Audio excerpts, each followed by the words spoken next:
నమస్తే friends, welcome to my classes. నేను మీ దండ వెంకట్రాములు. ఈ వీడియోలో మనం డిగ్రీ 6th సెమిస్టర్కి సంబంధించినటువంటి ఇంగ్లీష్ లెసన్ ఉస్మానియా యూనివర్సిటీకి సంబంధించినటువంటి యూనిట్ 6లో ఉన్నటువంటి అంటే చివరి యూనిట్లో ఉన్నటువంటి ప్రోజ్ పాఠ్యాంశం ద బిషప్స్ క్యాండెలిస్టిక్స్ అనేటటువంటి లెసన్ ఎక్స్ప్లెయిన్ చేసుకుందాం. దీనిని నార్మన్ మెకెనెల్ అనేటటువంటి రచయిత రచించడం జరిగింది.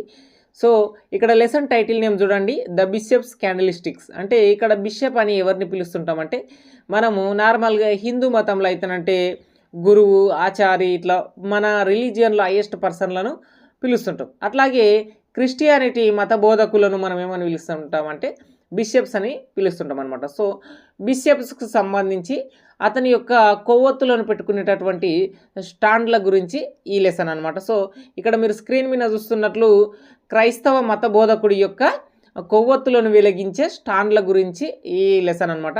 ఆ కొవ్వొత్తుని వెలిగించే స్టాండ్ ఏ పర్పస్లో ఏం జరిగింది అనేటటువంటి టాపిక్ని మీకు ఏ టెక్నాలజీని యూజ్ చేసి కొన్ని ఇమేజ్లను జనరేట్ చేసి మీకు ఈజీగా అర్థమయ్యే విధంగా సమ్మరీని తెలుగు మరియు ఇంగ్లీష్ రెండు మీడియాలో ఎక్స్ప్లెయిన్ చేయడానికి ప్రయత్నం చేస్తా. మొదట అబౌట్ ది ఆథర్ చూసి, తర్వాత థీమ్ చూసి, క్యారెక్టర్స్ చూసి, అట్లాగే లెసన్కి సంబంధించి ఈ సమ్మరీ ప్లాట్ ఏముంటుంది అనేటటువంటిది కంటిన్యూగా ఎక్స్ప్లెయిన్ చేసుకోవడానికి ప్రయత్నం చేద్దాం. ఇది మెకెనెల్ రచించినటువంటి బిషప్స్ క్యాండెలిస్టిక్స్ అనేటటువంటి పుస్తకం నుంచే తీసుకోవడం జరిగింది. ఇక్కడ Norman McKinnel was a short story writer and Scottish stage and film actor and playwright. ఇతను స్కాటిష్ దేశానికి చెందినటువంటి వ్యక్తి మరియు నాటకాలను ప్రదర్శించే రంగస్థల నటుడు, స్టేజ్ యాక్టర్ మరియు ఫిల్మ్ యాక్టర్. సెవరల్ ఫిలిమ్స్లో ఇతను కూడా యాక్ట్ చేయడం జరిగింది. మరియు షార్ట్ స్టోరీ రైటర్ గాను, చిన్న చిన్న కథలు రాయడంలోను, అట్లాగే ప్లే రైట్ అంటే నాటకాలు రాయడంలోనూ ప్రపంచ ప్రఖ్యాతి పొందడం జరిగిందని చెప్పుకోవచ్చు. ఈ వాజ్ బార్న్ ఆన్ ఫిబ్రవరి 10, 1870. ఇతను 1870 ఫిబ్రవరి 10న జన్మించడం జరిగింది ఇన్ మ్యాక్స్వెల్ టౌన్, స్కాట్లాండ్, యూకేకి సంబంధించినటువంటి స్కాట్లాండ్లో మ్యాక్స్వెల్ టౌన్ అనేటటువంటి పట్టణంలో జన్మించడం జరిగింది. He transitioned from a planned engineering career to acting, beginning he stage work in the 1890s. అంటే 1890 సంవత్సరం ఆ టైం పీరియడ్లో ఇతను ఒక ప్లానెడ్ ఇంజనీరింగ్ ఉన్నప్పుడు అంటే భవన నిర్మాణం చేసేటటువంటి ఇంజనీరింగ్గా ఉన్నటువంటి పర్సన్. అతను యాక్టింగ్లో ఇంట్రెస్ట్ చూపి దాని తర్వాత స్టేజ్ యాక్టింగ్లోకి రావడం అంటే నాటకాలు వేయడం, దాని తర్వాత కొన్ని సినిమాల్లో కూడా యాక్ట్ చేసి ప్రపంచ ప్రఖ్యాతి పొందిందని చెప్పుకోవచ్చు. ఇక్కడ McKinnel appeared in numerous films, most famously in Alfred Hitchcock's Downhill అనేటటువంటిది 1927లో రావడం జరిగింది. McKinnel died of a heart attack in London on 29 March 1933.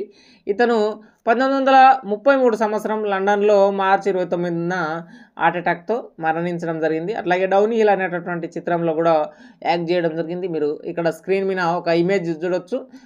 ఇతనికి సంబంధించినటువంటి సినిమాలకు సంబంధించినటువంటి చిత్రాలు, కింద కూడా కొన్ని ప్రపంచ ప్రఖ్యాతిగాంచినటువంటి సినిమాల నుంచి కొన్ని చిత్రాలను ఉంచడం జరిగింది. ప్రజెంట్ లెసన్ అయినటువంటి ద బిషప్ క్యాండెలిస్టిక్స్ అనేటటువంటిది ఒక ప్లే రైట్, 1 యాక్ట్ ప్లే. దీని నుంచే మన ప్రస్తుత డ్రామా అయినటువంటి ఏదైతే బిషప్స్ క్యాండెలిస్టిక్స్ అనేటటువంటి లెసన్ని తీసుకోవడం జరిగింది. ఒక క్రైస్తవ మత బోధకుడి యొక్క కొవ్వొత్తులను వెలిగించేటటువంటి ఆ స్టాండ్ల గురించి ఈ లెసన్ ఉండడం జరిగిందనమాట.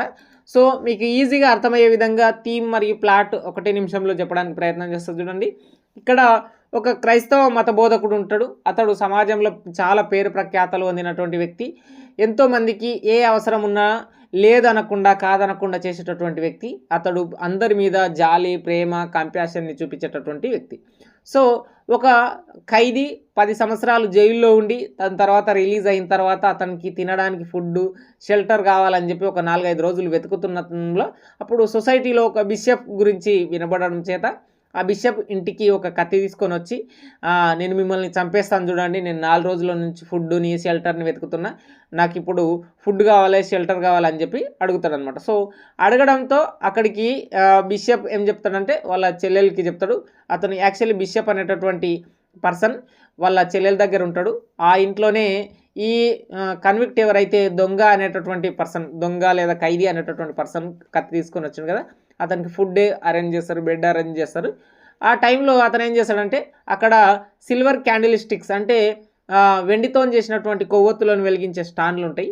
వాటిని ఎత్తుకెళ్ళి అమ్ముకుంటేనంటే సొసైటీలో చాలా డబ్బులు వస్తాయి, నేను సెటిల్ కావచ్చు అని చెప్పి వాటిని ఎత్తుకెళ్తాడు. కానీ ఇతను సమాజంలో చాలా ప్రపంచ ప్రఖ్యాతిగాంచినటువంటి పోప్ అయినటువంటి ఒక బిషప్ ఎవరైతే ఉంటారో అతనివి అని చెప్పి పోలీసులు గుర్తించి, అంత పెద్ద కొవ్వొత్తు స్టాండ్లు ఎవరితో ఉండవు, ఆ బిషప్తో మాత్రమే ఉంటాయని గుర్తించి ఆ దొంగని పట్టుకొని వచ్చి ఇతనికి అప్పజెప్పిన ఆ తరుణంలో ఆ బిషప్ ఏం చెప్తాడంటే, నేను అతనికి గిఫ్ట్ ఇచ్చిన, అతను ఏం దొంగతనం చేయలేడు అని చెప్పి చెప్తాడు. సో ఆ దొంగగా ఖైదీగా ఉన్నటువంటి పర్సన్ అతను లైఫ్లో ఆనెస్ట్ పర్సన్గా కొత్త లైఫ్ని స్టార్ట్ చేస్తాడు. అతడు పూర్తిగా మనిషిగా మారిపోతాడు. సో ఈ లెసన్ ఏం చెప్తా అంటే, ఒక క్రిమినల్ని కూడా కైండ్నెస్, ప్రేమ అనేటటువంటిది, లవ్ అనేటటువంటిది మార్చగలుగుతుంది అనేటటువంటి కాన్సెప్టే ఈ ప్రజెంట్ లెసన్ అనమాట. సో సింపుల్గా మీకు అర్థమైందని నేను అనుకుంటున్నా. ఇక్కడ థీమ్ చూద్దాం, దాని తర్వాత సమ్మరీని మీకు తెలుగు మరియు ఇంగ్లీష్ రెండు మీడియాల్లో మీరు సమ్మరీని ఎట్లా రాయాలనో, ఇంపార్టెంట్ క్వశ్చన్లు అనేటటువంటి టిప్స్ అండ్ ట్రిక్స్తో కీవర్డ్స్తో ఎక్స్ప్లెయిన్ చేస్తా. The Bishop's Candlesticks is a drama about kindness, love and redemption. అంటే వదిలిపెట్టడం, రిడెంప్షన్ అంటే ఇక్కడ కైండ్నెస్ మరియు లవ్ అంటే ప్రేమ మరియు ఆప్యాయత, అంటే కరుణ లాంటిది, ప్రేమ, కరుణ మరియు జాలిని చూపేటటువంటి ఇవన్నిటిని అంశాల గురించి ఈ బిషప్స్ క్యాండిల్స్టిక్స్ అనేటటువంటి లెసన్ చెప్పడం జరుగుతుంది. ఇందులో క్యారెక్టర్లు ఒక 4-5 క్యారెక్టర్లు ఉంటాయి, కానీ మన లెసన్ వరకు ఒక 3 క్యారెక్టర్లు సరిపోతాయి మీరు సమ్మరీ రాసేందుకు. అంతకంటే ఎక్కువ ఈ ఏదైతే ఈ యాక్ట్లో, ఈ డ్రామాలో ఉండడం జరుగుతుంది. కానీ మీకు అనవసరం పోలీస్ క్యారెక్టర్ కావచ్చు, ఇంకా సమ్ క్యారెక్టర్స్ ఉంటాయి. ఇక్కడ చూడండి, కన్విక్ట్ అంటే ఇక్కడ ఖైదీ లేదా అపరాధికి సంబంధించినటువంటి వ్యక్తి. జిన్ వెలీజిన్ అనేటటువంటి పర్సన్ అతని నేమ్, ఆ నేమ్ కూడా మీకు ఏమవసరం లేదు. నెక్స్ట్ బిషప్, క్రైస్తవ మతబోధకుడు అనేటటువంటి పర్సన్. అట్లాగే పర్సోమి అంటే ఈ బిషప్ వల్ల చెల్లెలు, బిషప్ సిస్టర్ అనమాట. అట్లాగే మెరీ అనేటటువంటి ఒక మరో person, lady.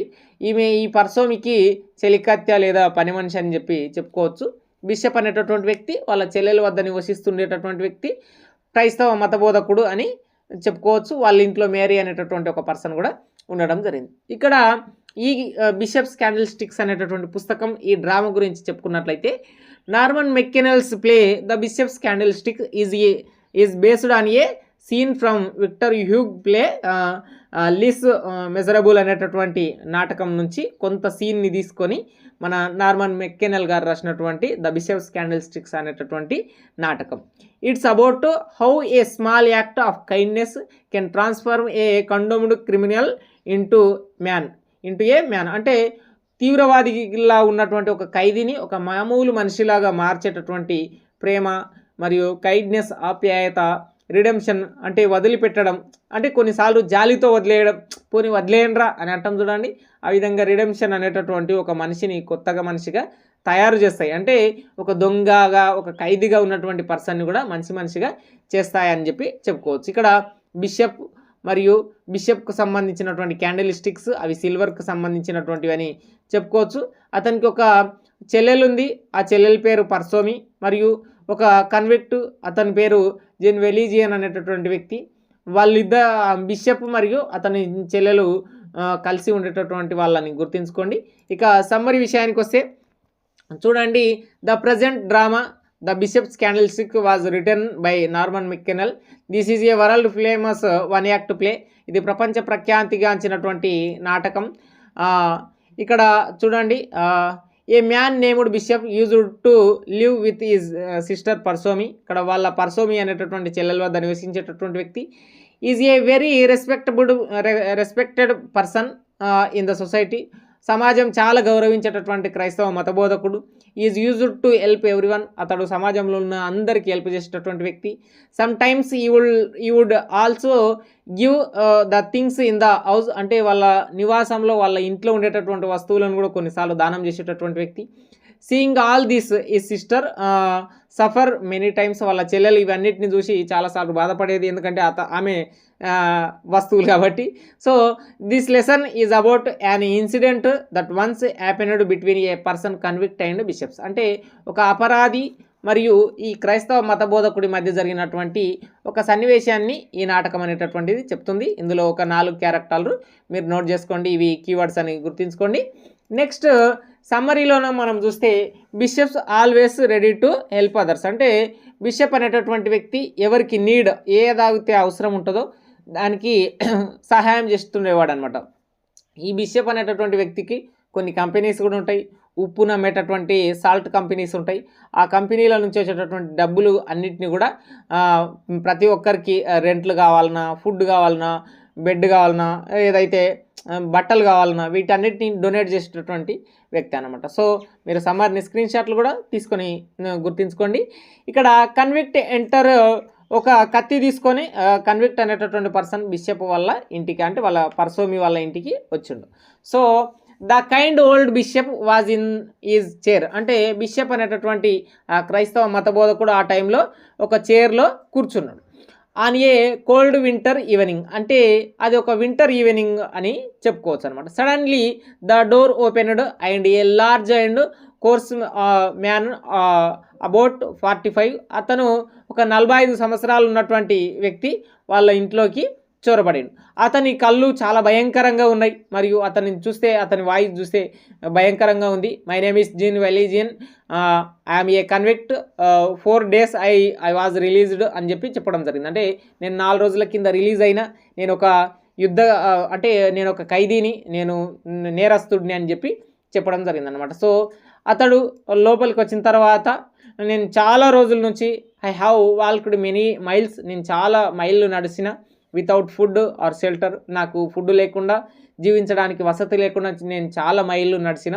So I'm striving, give me some food అని చెప్తాడనమాట. సో ఇక్కడ బిషప్ కన్విక్ట్ ఇద్దరి మధ్య కన్వర్జేషన్. నేను ఒక ఖైదీని, నేను 4 రోజుల కింద రిలీజ్ అయినా, నేను చాలా మైళ్ళు నడిచిన, నాకు కొంత ఫుడ్ కావాలి, షెల్టర్ కావాలని అడుగుతాడనమాట. సో ఇక్కడ అతనికి ఫుడ్ను అరేంజ్ చేసేటటువంటి ప్రాసెస్ వాళ్ళ ఇంట్లో జరుగుతుందన్నమాట, బిషప్ వాళ్ళ ఇంట్లో. అంటే పర్సోమి మరియు మేరీ, ఆమె యొక్క పని మనిషి, వాళ్ళందరూ కలిసి ఆ ఫుడ్ని అరేంజ్ చేసే డైనింగ్ టేబుల్ని ఏర్పాటు చేస్తున్నారనమాట. So convict narrates is tragic history, అంటే అతను ఎందుకు జైలుకి వెళ్ళిండు అనేటటువంటి టాపిక్ని చెప్తాడనమాట. సో ఆ జైలుకి వెళ్ళినటువంటి టాపిక్లో అతను ఈ was unemployed and cash trapped, అంటే అతనికి డబ్బు లేని సమయంలో మరియు క్యాష్ లేని సమయంలో అతను జైలుకి వెళ్తాడనమాట. సో జైలుకి వెళ్ళి ఎందుకోసం వెళ్తాడంటే ఫీడ్ ఫర్, అంటే ఆహారం కోసం దొంగతనాలు చేసి అతను వెళ్తాడు, వాళ్ళ భార్య చనిపోతుంది.